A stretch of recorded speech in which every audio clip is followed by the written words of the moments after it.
5 things you can do immediately to build confidence in your actions. There comes a time when the pressure is on.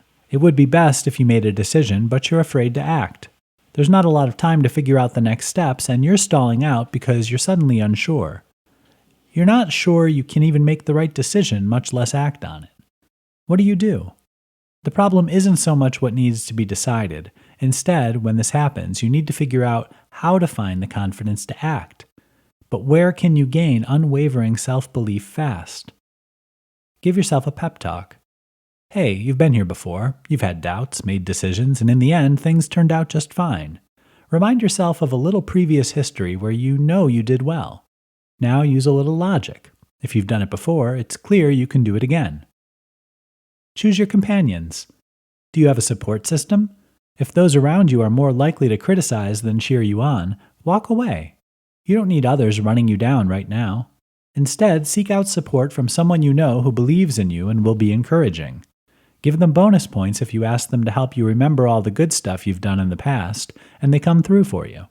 Sometimes we need to hear it from someone else. See yourself succeed. Why not try a quick visualization of the outcome? By picturing your success, you'll find it easier to make the decisions to set yourself in motion and will feel better about the potential outcome. Let go of the dreck. Sometimes you need to get all those thoughts and emotions out of the way so you can do what you need to. Quickly grab a sheet of paper or open a file on the computer where you can type.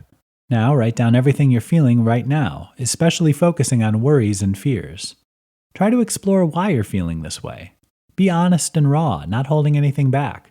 When finished, tear up the paper or delete the file to let it go.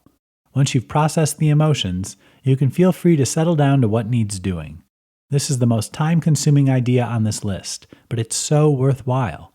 If you have the time, go for it. Act. Finally, it's so easy to start dithering, especially when you're feeling a time crunch. Don't fall into procrastination or stall out entirely. Instead, realize there comes a time when you need to take the plunge. Trust your instincts and jump right in.